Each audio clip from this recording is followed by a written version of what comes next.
What's going on, YouTube? So I just want to let y'all know, this run was actually filmed back in November, and I thought with the Aegislash run in Pokemon X coming out a few weeks ago, it'd be a nice one to put out, and if you want to see more solo runs in X and Y, let me know in the comments.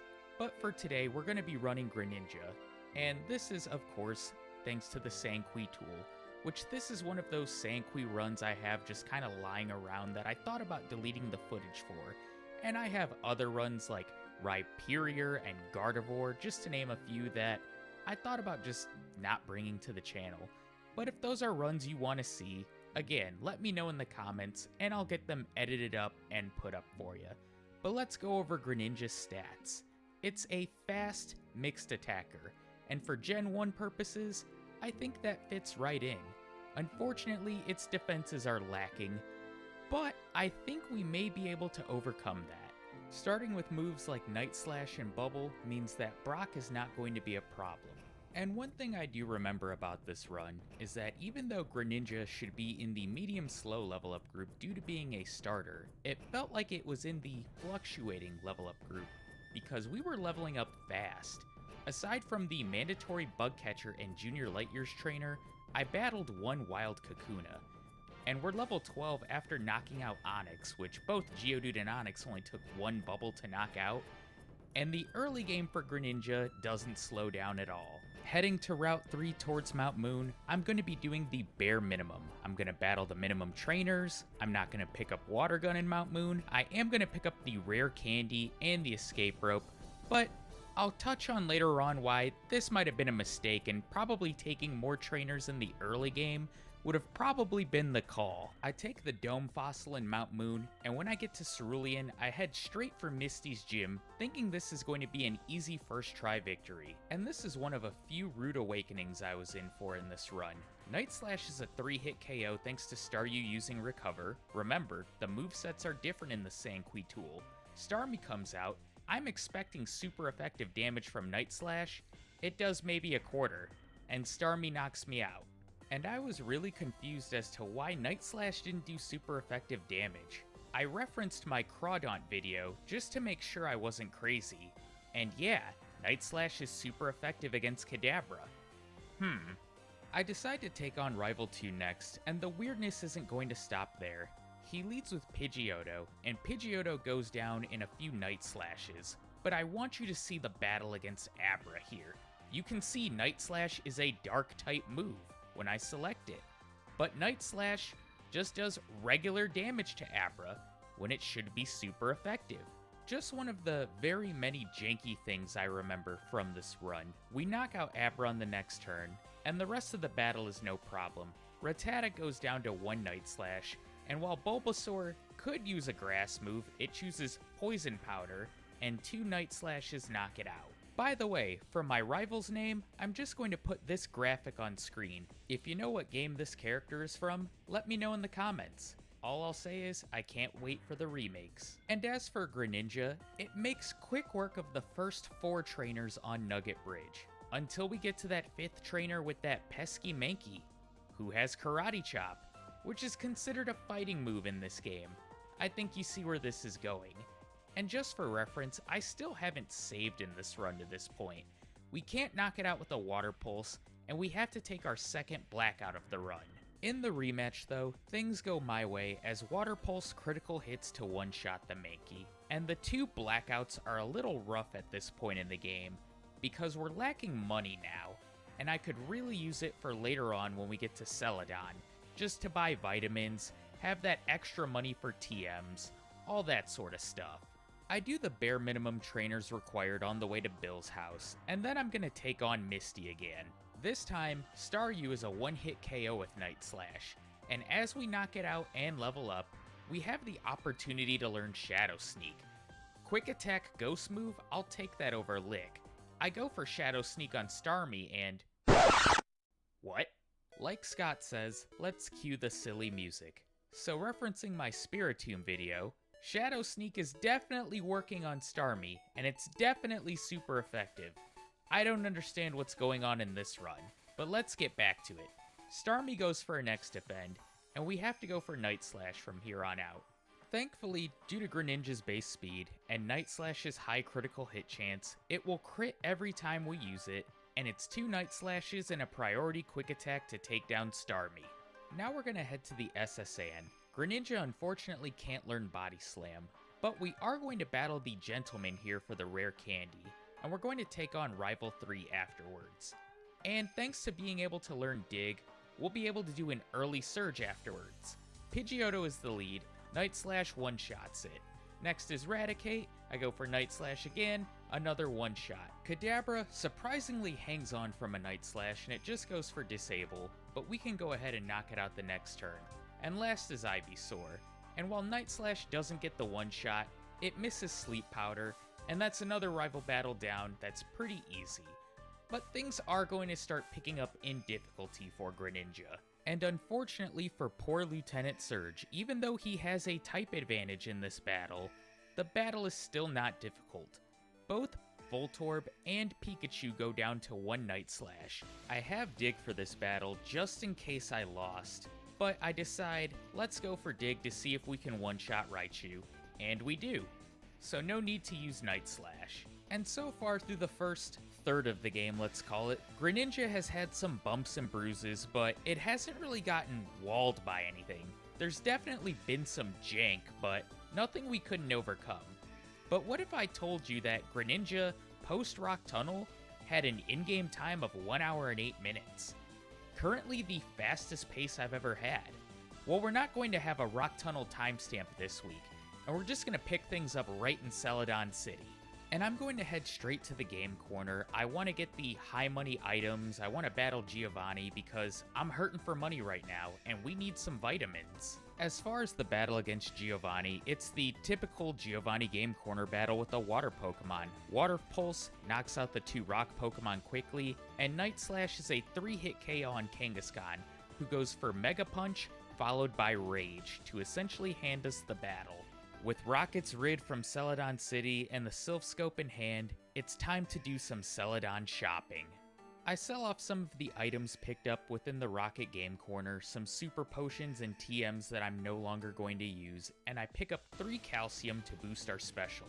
But I sell 3 Repels, and that's because I need enough money to buy 2 Freshwater and 1 Soda Pop, both of which I can give to the little girl here for TM13 Ice Beam and TM48 Rock Slide. We're going to pick things up at Rival 4 because, well, my footage for some reason corrupted recording me flying to Lavender Town and walking into Pokemon Tower. Anyway, the first 2 Pokemon go down rather quickly. Gyarados does get off a Dragon Rage on me. Water Pulse can one-shot Growlithe. Night Slash can one-shot Kadabra thanks to the crit. And all that's left is Ivysaur. And while Ivysaur does hang on from a Night Slash, and Razor Leaf brings us to 17 HP, we're able to knock it out the next turn.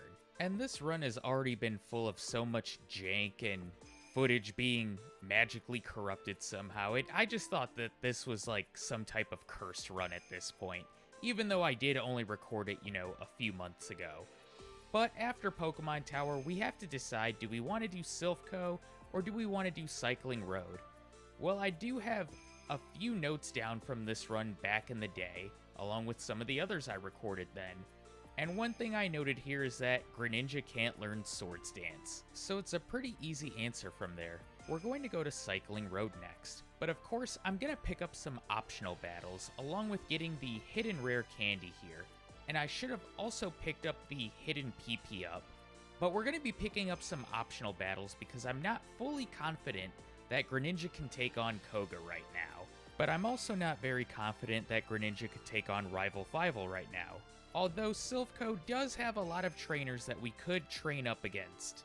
And although I had very high hopes in the beginning of this run, and after seeing Greninja's post-Rock Tunnel timestamp, I'm going to get disappointed rather quickly. But we'll get to that when it comes. Let's pick things up in the Safari Zone where we can pick up the final HMs of the run, along with a few vitamins. It sucks that I don't have the Lapras in my party that I normally get from Silphco, and I think I'll touch on this now, but I have no plans of teaching Greninja Surf. Mainly because Water Pulse is getting the job done as is, and because we're not going to be finishing the game with any water moves on our moveset. Plus, Surf just kinda bogs down the moveset because you can't delete it. After picking up Surf and giving the Warden his teeth back for strength, I decide to take on Koga. And this battle goes poorly. I go for Dig on Coughing number 1, and it doesn't one-shot it, and thanks to the X attack, Self-Destruct is able to one-shot me. Since I am close to leveling up, I decided to battle this one juggler in Koga's gym to reach level 38. From there, I'm going to pop rare candies to level 43 to reach another damage rounding threshold, and I have the ability to learn Substitute at this level, which I will learn in place of Shadow Sneak, since it has been useless to this point in the run. I challenge Koga again, and this is the first time I've ever seen this interaction in Gen 1. I set up a Substitute, and Coughing goes for Explosion, which hits, breaking my Substitute, but Coughing doesn't knock itself out. And this is something I saw on Bulbapedia, where if a Pokemon would break a Substitute with Self-Destruct or Explosion, they'll have full health. Luckily for me, Coughing goes for Explosion while I'm underground, knocking itself out. Dig hits Muck, doing about 3/4, Sludge breaks my Substitute. Water Pulse isn't enough to knock it out, but we do confuse it, and it hits itself, knocking itself out. I go for Dig on Coughing number 2, who just goes for Explosion, and last is Wheezing. Dig does over half to it, but Koga just uses 2 X attacks instead of attacking me, giving me the win. From here, we have a couple places we can head next. We can go to Saffron City and go to Silph.Co, we can go to Blaine's gym, or we could battle Erica. I opted to go to Saffron and do Silph.Co next. Looking back, Blaine might have been the play here, especially to get his badge for Special Badge Boost, but I was confident in Greninja that we could get by Rival Fivel. And this probably could have been a first try victory had I just set up my moveset correctly the first time. Night Slash is a 2-hit KO on Pidgeot, who just goes for Agility and Tackle. But next is Gyarados. Rock Slide would have been very useful here. Gyarados goes for Thrash, which does well over half of my HP. My second Night Slash misses, and Gyarados can take me out the very next turn. After the loss, I teach Rock Slide in place of Substitute, because I don't see Substitute coming in handy for the rest of this run. And already in the second battle, Rock Slide has a huge impact. We nearly one-shot Pidgeot, we get a retroactive potion and knock it out with Night Slash. Gyarados is next, Rock Slide gets a critical hit, one-shotting it.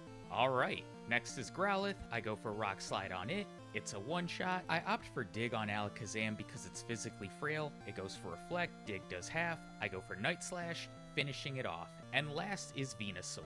Night Slash looks like it's doing just under half, Venusaur goes for Petal Dance, bringing me to 20 HP.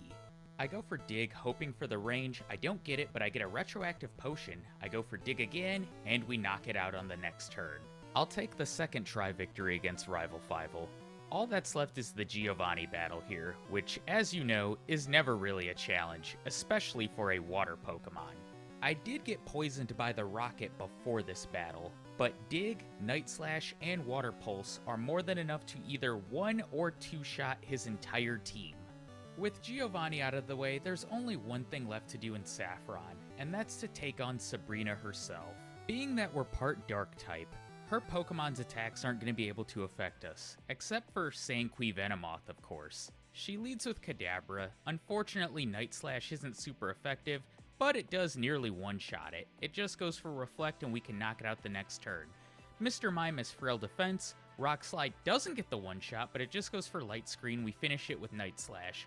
We level up going into Venomoth, and Rock Slide is a one-shot on it. Last is Alakazam. Rock Slide isn't able to get the one-shot, but it just goes for Disable, disabling Water Pulse, and Night Slash is able to finish it.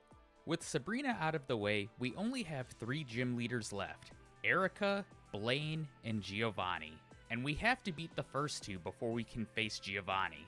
I think I'm gonna head to Celadon next to get Erica out of the way, because at this point, we outlevel her Pokemon by nearly 20 levels. And if she had her original red and blue moveset, I think this battle would have been a lot tougher. Victory Bell probably could have put us to sleep and then Razor Leafed us to death, but Night Slash on all of her Pokemon either 1 or 2-shot them. And we can move on to Blaine next. And I'm gonna start going rapid fire with the remaining gym leaders because we still have a lot of video left. When it comes to Blaine, we have Rock Slide, we have Dig, there's really not a lot of problems here. We can either one-shot or two-shot all of his Pokemon. Arcanine goes for Roar at the end, which had it gone for a move like Takedown, this could have been bad, but he hands us a first try victory. And just like with Blaine, Giovanni is one-shot City. The only Pokemon that is able to withstand a Water Pulse is Nidoking, which retaliates with Thrash, which does do quite a bit of damage, but nothing too threatening, and we take this one pretty easy. And at the end of the battle, when we level up, I have the opportunity to learn Double Team, but I don't take it. If a Pokemon learns it by level up, I'm a bit more lenient when it comes to it. After all, in my Darkrai video, I let Darkrai learn it, but I feel like Greninja didn't need it, and Double Team is the most broken badge boosting move in the entire game. But that's enough talk about Double Team and if it should be on my moveset or if it shouldn't be on my moveset. Let's get into the battle with Rival 6. He leads with Pidgeot. Rock Slide isn't enough to get the one-shot, but it just goes for Whirlwind. We knock it out the next turn with Night Slash. Rhyhorn is a gimme, Water Pulse will knock it out in one shot. Gyarados is next. It tanks a Rock Slide and retaliates with Bite. We're able to knock it out the next turn. That's half his team down. Next is Growlithe, another gimme, I go for Water Pulse to one-shot it. Against Alakazam, I go for Dig because it is more base power, we get a critical hit one-shotting it. Last is Venusaur. I go for Night Slash, which does less than half. Petal Dance brings me to 10 HP, and even though Dig crits, it's not enough to finish off Venusaur as it knocks me out. I try again immediately, but this time I'm going to replace Water Pulse with Blizzard, since it will give us super effective damage on Venusaur. With Blizzard, I'm able to one-shot his first two Pokemon, and it's on to Gyarados. Like the last battle, Rock Slide can't get the one-shot, it goes for Dragon Rage, doing 40 HP exactly. Nightshade finishes it off. Growlithe is next, I can go for Rock Slide since we no longer have Water Pulse, it's a one-shot, and out comes Alakazam. I go for Dig again, it misses Psychic which wouldn't have affected me anyway, and then goes for Reflect and gets knocked out by Night Slash. Last is Venusaur. Blizzard does well over 3/4 as it just goes for Solar Beam, so I go for Night Slash and we knock it out. Alright, we've got the Elite Four next. Let's talk about them. As long as we one-shot Dewgong, Signal Beam won't be a problem and I'm not worried about the rest of Lorelai's team. Bruno, on the other hand, being part Dark type, he could be a problem. Agatha won't be. And as far as Lance and the Champion goes, well, we have Blizzard on our moveset, and we outspeed all of Lance's Pokemon. And as for the Champion, it's just going to be a matter of, can we one-shot Venusaur, and if we don't, what move does it hit us with in retaliation? In preparation for the league, I'm going to pick up the extra rare candy in Victory Road, along with battling a lot of these optional trainers. When it's all said and done, by the time I get to Lorelai's chamber, I'm level 56, with 5 rare candies in my bag since we had to use some earlier. Will it be enough to get through the league? There's only one way to find out. The biggest question, is Dewgong going to be a problem? The answer is no, thanks to a critical hit. Cloyster is next. I go for Night Slash since it has worse special. It just hits me with Spike Cannon, which doesn't do a lot of damage. We knock it out the next turn. Slowbro is next. It just spams Amnesia on me, and Night Slash can knock it out over 3 turns. We level up going into Jinx, who has frail defense, Rock Slide is able to get the one-shot, and all that's left is Lapras. And although we go back and forth with Rock Slide and Body Slam, its Body Slam doesn't paralyze me, so we're able to outpace it, and victory is ours. Next up is Bruno, and before engaging in battle, I'm gonna pop 3 rare candies. I have the option to learn Hydro Pump at level 60, but I decline. How will who I consider the toughest Elite Four member for Greninja go? Well, it's off to a good start with Blizzard one-shotting Onix. I go for Dig on Hitmonchan. It does about 1/4 thanks to an X-Defend. Thunder Punch does about 1/4 to me, and Blizzard knocks it out. But here's where everything comes unraveled. Blizzard does half to Hitmonlee, and Jump Kick knocks me out. And this is one of 4 losses to Bruno, 3 at the hands of Hitmonlee. In the next attempt I make it to Machamp, I can't KO it with Blizzard, and it knocks me out with Submission. Then, in the next attempt, Hitmonlee knocks me out with High Jump Kick, not once, but 2 times in a row, and this is starting to get really frustrating. On my 5th attempt, Blizzard nearly one-shots Machamp thanks to a crit. Low Kick leaves us with 30 HP. I opt for Dig because it is more accurate, and we knock it out. So finally, after 5 Bruno attempts, we've made it to Agatha. And as far as the battle against Agatha, I'm going to make this one quick.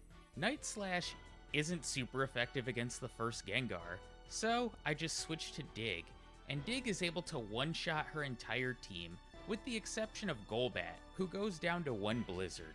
And after 20 minutes of video, we've made it to Lance. Just like with Agatha, I'm not going to say too much about this Lance battle. Rock Slide one-shots Gyarados, and Blizzard can take care of the rest of his team. That is, if we don't miss and get paralyzed by Thunder Wave. And this is where the battle takes a turn for the worst. While we are able to knock out Dragonair with Blizzard, Aerodactyl is a different story. This thing has Iron Head in the Sanquirams, which can flinch, and after a few turns of getting caught in Parahacks and missing Blizzard, Aerodactyl finally crits an Iron Head to KO us. And after all those Bruno attempts, this was a pretty frustrating way to lose, not gonna lie. Luckily, we make it back to Lance on the next attempt. We only have a little bit of bad luck missing our opening Rock Slide against Gyarados, and not quite one-shotting Aerodactyl with the now Ice Beam. I'm opting for the higher accurate move. After a second attempt, we are able to get by the Dragon Master, and all that's left is the champion. Let's heal up and get right into the battle, because, well, I want to get to the good part of this video. The champion leads with Pidgeot. Rock Slide isn't quite enough to one-hit KO it, but it just goes for Sky Attack. We can go for Ice Beam to KO it the next turn. Alakazam is next. I'm gonna go for Rock Slide because it is physically frail, it does over 3/4, and it's just going for Recover, and I feel like it's just gonna be in a healing loop since it can't damage me with any of its moves. We nearly knock it out, it goes for Recover again, and a third Rock Slide is the charm as it goes down. Rhydon is next. We have Ice Beam for this thing. It's a one-shot. 3 up, 3 down. We level going into Gyarados, which is perfect timing. Rock Slide can't quite get the one shot on it. It goes for Leer to badge boost me. We can knock it out the next turn. All that's left is Arcanine and Venusaur. Arcanine surprisingly holds on from a Rock Slide, but it just goes for Roar. I can go for Night Slash on the next turn to knock it out. Alright, we need some luck here with Venusaur. I go for Ice Beam. It doesn't quite get the KO, but it goes for Solar Beam, giving us the win. And overall, this run with Greninja, if I could give it a few words, I'd say it was slightly underwhelming, and I was a bit disappointed by it. With the way I've heard people talk about this thing, with being a fast special attacker in Gen 1, I thought we were going to have something that finally tops Slacking's time that isn't named Regigigas. In the end though, Greninja finishes at level 65 with an in-game time of 2 hours and 59 minutes. Not bad by all accounts, but I thought it was going to be much better. And to compare it to 2 prior runs I've done, it finishes the game 4 minutes slower than Blastoise, but 4 minutes faster than Slowbro. And you might be wondering why there's so much video left, and you're probably confused by the thumbnail as well.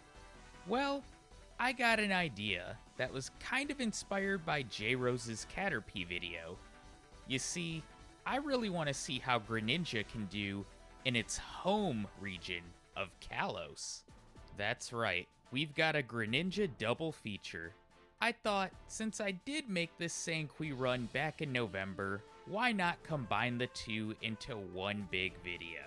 So let's talk about Greninja's stats again, and how they relate to modern Pokemon today. It's a mixed attacker, leaning slightly more towards special attack, and it's very fast. Unfortunately, like in Gen 1, it's pretty frail. 67 base defense and 71 base special defense isn't the greatest. However, I think Greninja's move pool will more than make up for it. We have access to quite a variety. We get 2 signature moves in Mat Block and Water Shuriken, although both aren't the greatest. Mat Block only works on the first turn of battle, although we do get access to some powerful moves like Ice Beam, Acrobatics, we get Night Slash by level up. It's a shame that we don't get Dark Pulse by level up, although it is a TM. And we have plenty of counters for our rival's Chestnut with moves like Ice Beam, Blizzard, Aerial Ace, Acrobatics. I think Greninja is in line for a great run through Kalos, and I think it might finish with a better time than Aegislash did. Although we won't have a tier list for our Kalos runs until I get a few under my belt. So let's go ahead and kick things off in Santaloon City. And while the beginning of this video started with Greninja having a type advantage over the first gym leader in Brock through our playthrough in Red, we have a type disadvantage in Viola's gym with her bug types. Thankfully for Greninja's sake, only Vivian has a super effective move. She leads with a Surskit. We both just go for Quick Attack, but my Quick Attacks are much stronger, and it goes down after 3. And next is the Vivian. I switched to Bubble against it because we do get Stab from it, but Quick Attack is probably the better option. Vivian goes for 2 Hardens before it starts to hit me with Infestation, and not only is it super effective against Greninja, but it deals damage between turns as well. And I thought all hope was lost when she popped a potion on this thing, but thank God for Torrent Bubble, probably the only time I'll ever say that, and we're able to get by this one with just 2 HP remaining. So badge number 9 acquired in this journey. In the next route leaving town, I make sure to pick up this Ether. We get return from Professor Sigamore's assistance, and then we can battle him. And I know in my Aegislash video I said how I wanted to cut out a lot of the battles in X and Y because they can really bog down a video, but I don't even make it by Bulbasaur. You see, once it Leech Seeds me, it's able to heal back any damage I can deal to it, and we actually lose. My last save prior to losing was exiting Santaloon City, so I can battle all of these optional trainers on Route 4 to help out. This training takes me to level 15, and during that time, I replace Bubble with Water Pulse. And the rematch against the Professor goes much better. Water Pulse this time around is able to 3-shot Bulbasaur, as it doesn't go for Leech Seed this time. The Professor follows up with Squirtle next, and it's 3 quick attacks to take it down. Charmander is last, and it's only 1 Water Pulse to take it down. But what surprises me the most is what happens after this battle.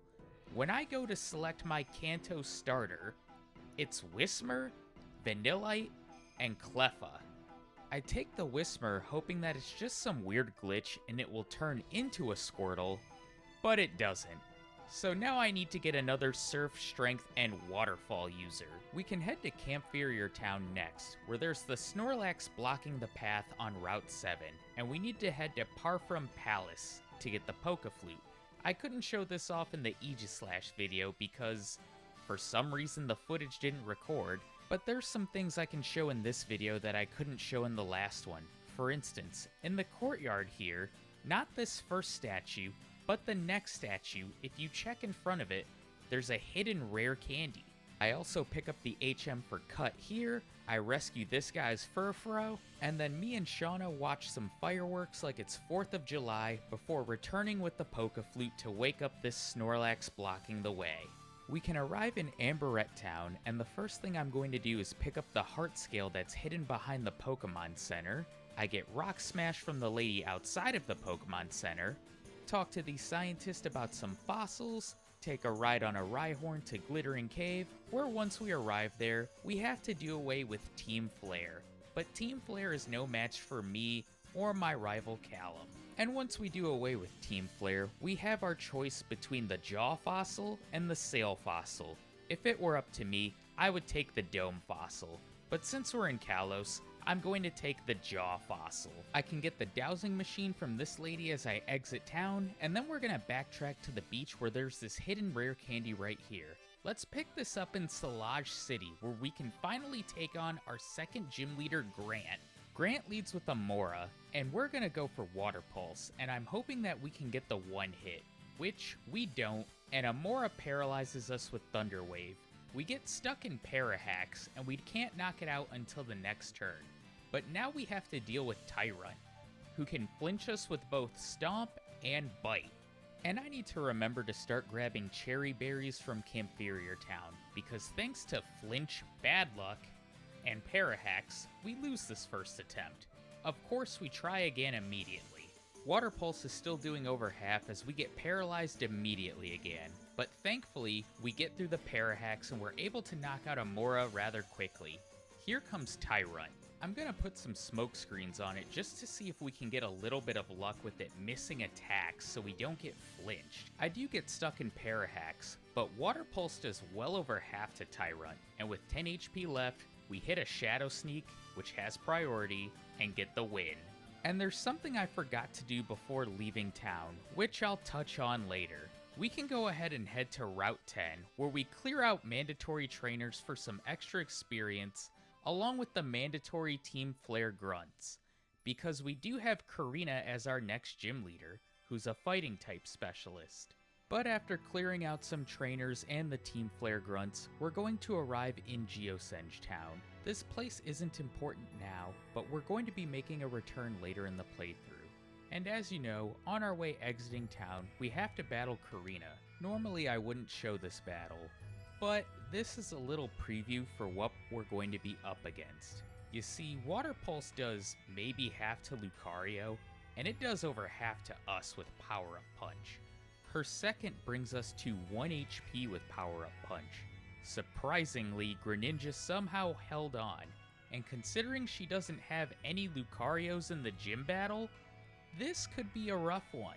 And speaking of tough battles, I just want to take a second to talk about how annoying Ace Trainer Monique in Reflection Cave was. And it's not her opening Doduo that's annoying, it's the Helioptile. And Parabolic Charge was annoying to deal with. It would always heal back at least half of the damage I dealt. And when I could knock this thing out, if I could knock it out, her last Pokemon Granbull would usually just clean me up easy. I lost to her 5 times before I noticed a TM in my bag that could probably help out with this. You might be wondering what TM I possibly could have picked up that I'm referring to. Well, that TM is Rock Smash. Helioptile is part normal type, so Rock Smash will deal super effective damage to it, and I can delete Quick Attack in the place of it since I already have Shadow Sneak. And in the final battle, we're finally able to get by this one. The opening Doduo is no match, and Helioptile goes down to 2 Rock Smashes. Against her final Pokemon Granbull, I use a combination of Smoke Screen and Water Pulse to just squeak this one out. We have finally arrived in Shalor City, where before we can do battle with Karina, we have to head to the Tower of Mastery to have a rival battle against Callum. Meowstic isn't very threatening now, but it will be later on in the playthrough. It does have Disarming Voice, which can deal super effective damage, but it uses it too little too late as our third Shadow Sneak takes it out. We level up going into Quilladin, which, let me just say, I'm not looking forward to the Chestnut playthrough. I go for Water Pulse because it does have bad special defense, and I'm just trying to get some confusion on it. It's only going for Bite on me, which doesn't affect me very much since we are part Dark type. I don't know if it has any grass moves yet, but we knock it out rather quickly. Last is Absol. I still have Rock Smash on my moveset for it, which deals super effective damage, and it takes 2 to take it out. Before challenging Karina at her gym though, I'm going to purchase 2 TMs from the Pokemon Center, Dig and Poison Jab, one of which will be useful later.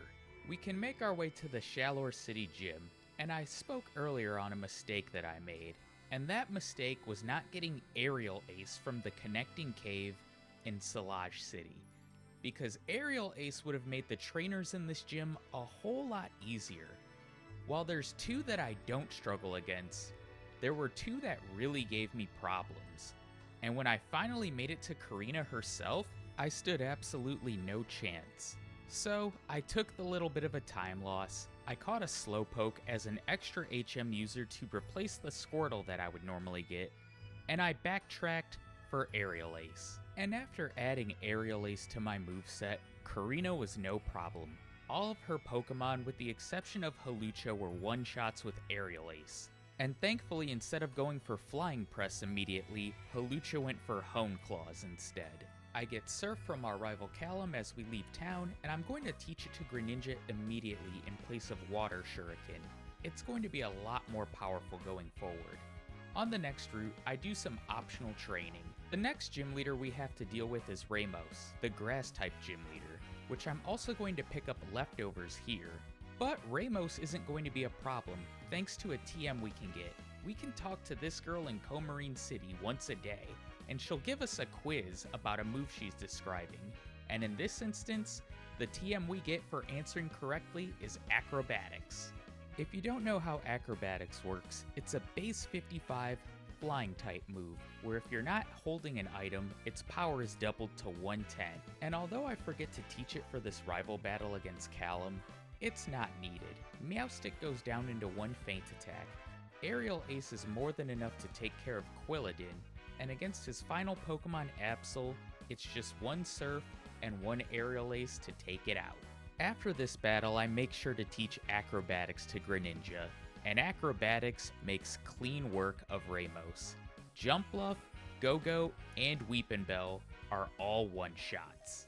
Before we can challenge Clement in Lumiose City, we have to restore power at the Kalos power plant, which means taking care of Team Flare once again. And although Clement will be the third gym leader in a row that has a type advantage over Greninja, I have a plan, similar to what Aegislash did against it, except we'll actually have a ground move that we can use, with the exception of against the Emolga. For now, I'm going to utilize all of the free and easy experience points Greninja can get. We can rid these two out of the power plant to restore power to Lumiose City finally. There's a rare candy outside of Lumiose City that we can pick up, and one thing that I didn't note on earlier is that I actually used 3 in Karina's gym before backtracking to get Aerial Ace. We watch Clement power up his gym once again, and before entering, I'm going to teach Dig to Greninja in place of Acrobatics. Since TMs are infinite use in these games, it makes it really good to prepare for important battles, which we have our 5th gym battle against Clement here. He leads with Emolga. Thankfully, we outspeed this thing, and Surf is able to one-shot it, so no Volt Switch for it. Next is Magneton. Surf brings it into sturdy range as it goes for electric terrain. Clement's going to continuously heal it, which helps us, because that will stall out the electric terrain some, and we don't want Heliolisk getting off a Thunderbolt with this up. But this is why we have Dig on our moveset. It misses Thunderbolt as the electric terrain runs out, and Dig one-shots it. We have a rival battle against Callum as we leave town, and I made a mistake before this one. I forgot to reteach Acrobatics to Greninja. Meowstic is no problem, we still have Feint Attack for it. It goes down in one shot, but Chestnut is a problem without Acrobatics. I alternate between Dig and Surf, and neither are really doing much, and then this thing hits me with Seed Bomb, which does big damage. And from there, Greninja can't really hold on, and I have to lose this battle. However, in the rematch, with Acrobatics now on my moveset, it's as easy as 1, 2, 3. Meowstic down to 1 Feint Attack, Chestnut goes down to an Acrobatics, and while Absol takes 2, it just sets up a Swords Dance on the one turn it could have attacked me. We can now head to Laver City, where we have our next gym battle awaiting us in Valerie, the Fairy-type specialist, and yet another gym leader that has a type advantage over Greninja. God, what is that, 5 gym leaders that have a type advantage over us? Anyway, it's the gym leader Valerie. She leads with Mawile, who's a fairy type in this gen. I'm gonna go for Surf, and thanks to a critical hit, we one-shot it. Pretty sure that might have mattered. Next is Mr. Mime. It has frail defense, so I'm gonna go for Acrobatics, which is also a one-shot. Last is Sylveon, who I'm worried about. Acrobatics does less than half, as Dazzling Gleam brings me to 13 HP, but thankfully we get a better roll on the next turn and knock it out. Before leaving town, we have to stop Team Flare again, this time at the Pokeball Factory. Thankfully, we have our rival Callum to help us. I decide to skip all of the optional grunts and head straight for the Admin and Celosia and Byrony. And since a lot of the battles here are pretty easy and go quickly, instead of bogging the video down with more battles, we're going to use the power of video editing to skip them. I get the Master Ball as a reward, which I'll use to catch Xerneas later when the time comes, since it is required, and before leaving town, we're going to buy some vitamins. We're going to pick up 5 calcium and 4 protein. On the next route, Route 15, I can pick up this hidden PP up here, and before entering Dendemille City, I'm actually going to pick up the rare candy on Route 16 just south of it. After entering Dendemille Town, we have to go through Frost Cavern to put a stop to Team Flare once again, but before we can do that, we encounter a problem of our own. You see, Black Belt Alonzo here has a Scrafty, and since we have Acrobatics, I think nothing of it, except Acrobatics fails to knock it out, and High Jump Kick one-shots me. I was pretty stunned after that. It's been a while since a regular trainer was knocking us out. I take the path south of Black Belt Alonzo, and thankfully this double battle is a lot easier against Hariyama and Grumpig. We can go ahead and make our way to the end of the cavern. We can avoid the rest of the mandatory trainers here, and Team Flare is pretty easy to take out. A bunch of Mightyenas and Golbats aren't going to stop Greninja. I take a ride on a Mamoswine to Anastar City, but before challenging the gym leader, I'm going to backtrack to Lumio City and take the Route 16 exit and use the dowsing machine so we can pick up an extra rare candy. Now we can make our way to Anastar City Gym, where we're going to do battle with Olympia, but first, we're going to get some extra experience on the trainers in her gym. Since we are a dark type, we have a type advantage here, so I do want to take advantage of the free experience. And I say free loosely. There was a trainer here with a Metacham that I failed to knock out with Acrobatics, and it one-shot me with High Jump Kick. The battle against Olympia, though, isn't quite as easy as you think, although we still get a first try victory. Spoilers. She leads with Sigilif, and I decide to go for Surf on this thing. We fail to knock it out in one hit, and it sets up Reflect, which isn't terrible, but it's going to prove to be terrible against the next Pokemon. She heals with a Hyper Potion as Surf two-shots it. And next is Slowking. Because of Reflect, Feint Attack is doing less than half, and it hits me with Yawn. My next Feint Attack can't knock it out, and Reflect is worn off by this point, but now we're asleep. She heals with a Hyper Potion as we stay asleep, and Slowking starts to boost its stats with Calm Mind.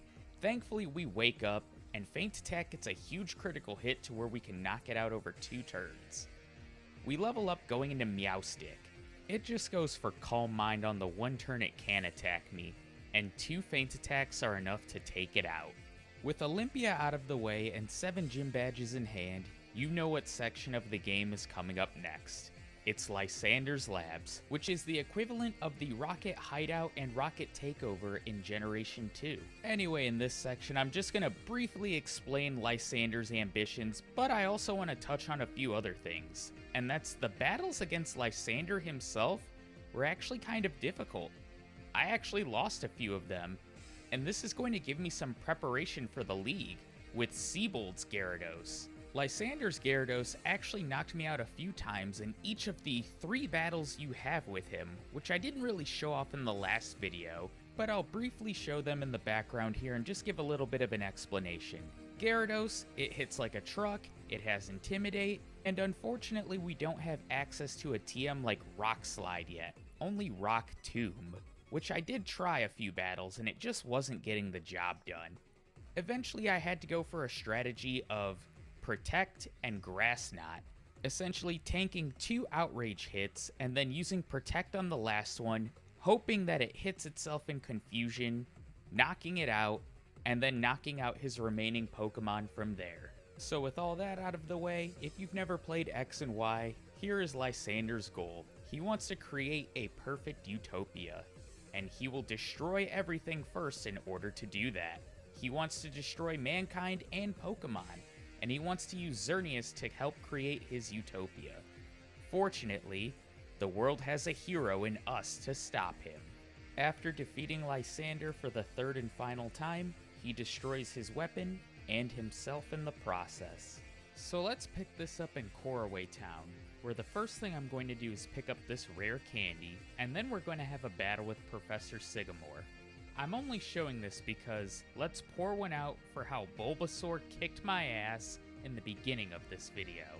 The rematch, though, goes completely in my favor. Venusaur goes down to an Acrobatics, Blastoise in 2 Grass Knots, and Charizard in 1 Surf. After defeating the Professor, we can leave town, and we have to have a battle against Shauna, Tierno, and Trevor, which we get Waterfall after defeating all 3 of them.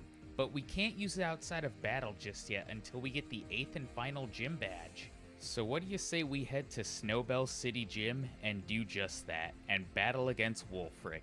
He leads with Obama Snow, and I've actually taught Waterfall to Greninja at this point, visited the move deleter, but we still have Acrobatics on our moveset, which one-shots Obama Snow. Next up is Cryogonal. This thing has paper-thin defense, and Acrobatics one-shots it as well.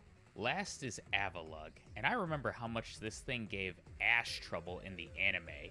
Fortunately, because of its weight, Grass Knot is a 2-shot on it, and the recovery from Ice Body is not enough to withstand.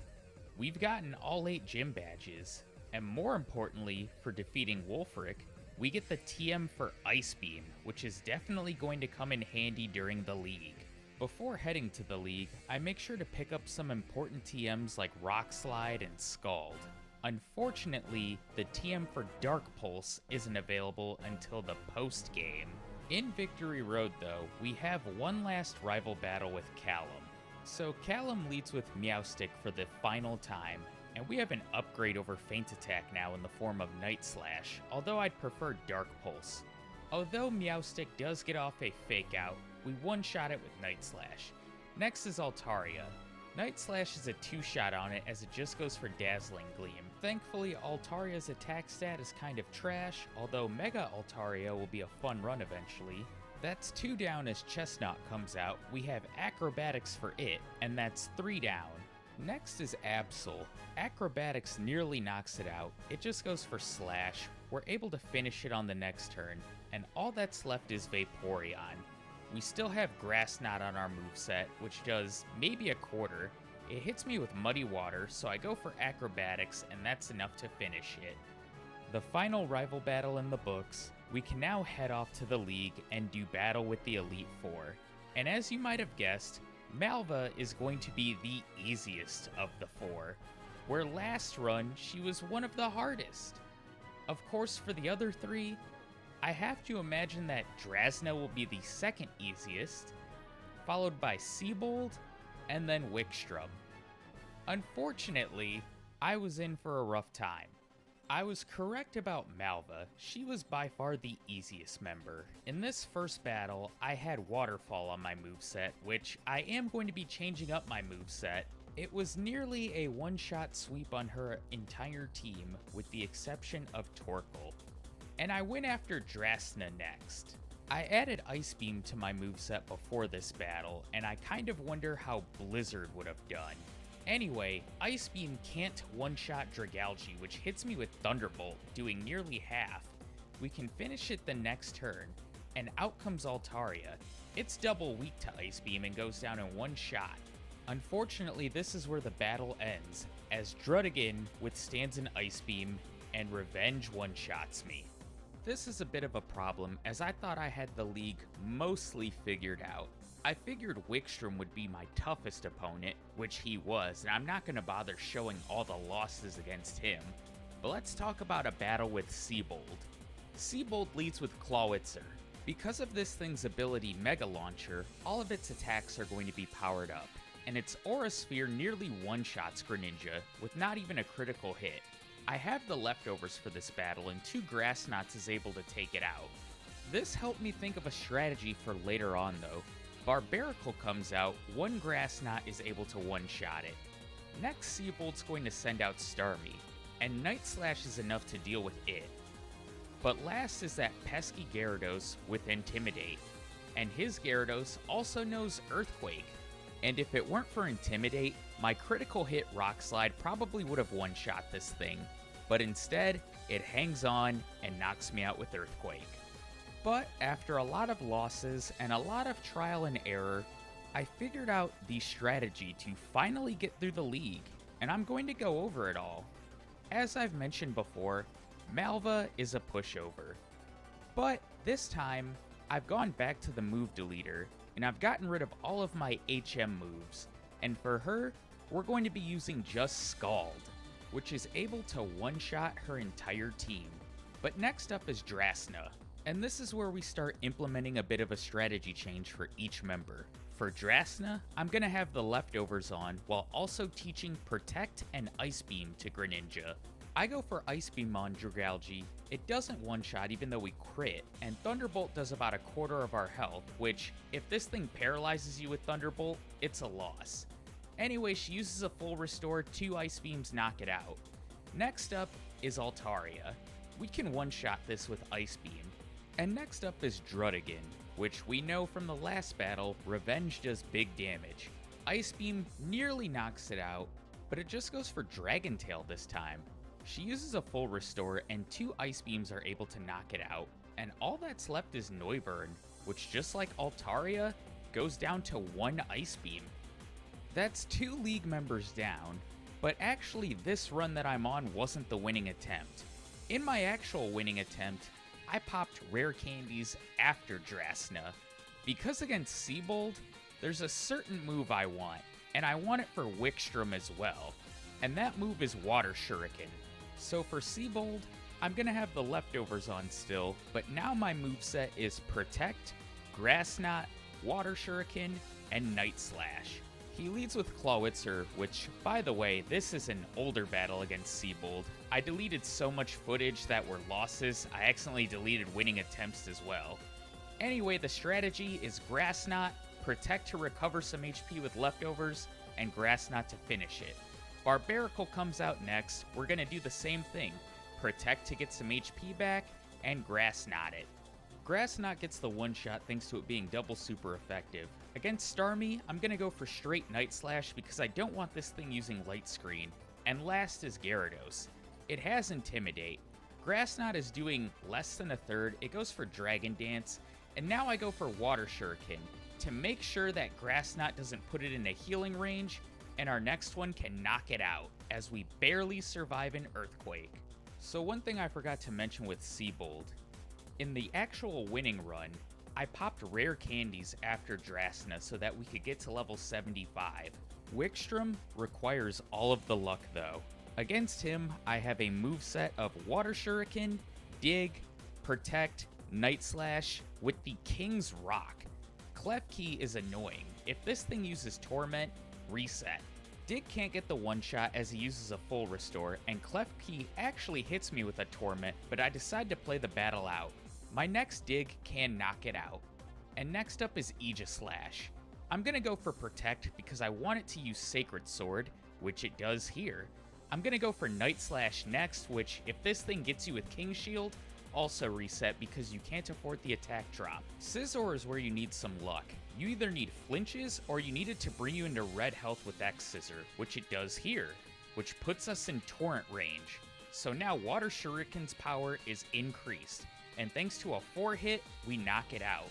Last is Probopass. This is where we really need luck. I go for Protect as it uses Discharge because Torment, and Water Shuriken, boosted by Torrent, with a 4-hit, gets the knockout and bypasses Probopass's annoying ability Sturdy. All that's left is the champion Diantha. I thought long and hard about what my moveset should be for her, along with my item, and I decided in the end, we're going to go with the King's Rock and have Surf, Ice Beam, Night Slash, and Waterfall. Will it be enough to beat her? Let's find out. Diantha leads with Hawlucha. Ice Beam is enough to one-shot it. We level up going into her next Pokemon, which is going to be Goodra. Ice Beam unfortunately isn't able to one-shot this thing as it misses Focus Blast, thank God. A second Ice Beam is able to take it out. Next is Aurorus. We have Surf specifically for this thing. It's a one-shot. Next up is Gourgeist. I have my choice between Night Slash and Ice Beam. I go Night Slash, we knock it out in one hit. Next is Tyrantrum. I go Surf, hoping we get the one hit, and we do, so all that's left is Mega Gardevoir. And I have King's Rock paired with Waterfall for this exact reason. I'm not sure if we're going to be able to one-shot it, but if we don't, maybe we get a flinch. And that's exactly what happens. And even a full restore can't save Diantha's Gardevoir. Greninja has done it. It completes the game with a final in-game time of 7 hours and 8 minutes. Finishing just shy of Aegislash's in-game time, but still an overall good run. And I think for the next X and Y run, we're going to continue with the starters, as we look to see how Delphox does in a solo run of X and Y. And I've been having a lot of fun playing through X and Y and really putting another game up on the channel that there really isn't a lot of out there on YouTube. As always, thank you for the continued support. Not sure what I want to do next for my next run. I know at the end of the last video I said we'd be going back to Gen 1 and, well, we kind of did in this video. But I probably should edit my backlog of videos that I have. I still have a lot of runs from November that I did. I have a Seadra run that needs editing, Poliwrath, Starmie, Electabuzz, just to name a few. And I should really get around to re-ranking some of these older runs I did, because I've definitely improved as a player since I started my channel nearly 3 years ago. Anyway, if you like what you see, be sure to like, comment, subscribe. I decided to throw that into this video. And I'm still messing around with this microphone and audio interface I got, so the sound might not be the best, but hopefully it will be improved by the next video. And I'm still working towards some Gen 2 content as well, so be on the lookout for that in a few months, along with some Black 2 and White 2 content. Well, I guess I'll catch you in my next one. Until then, take care everybody.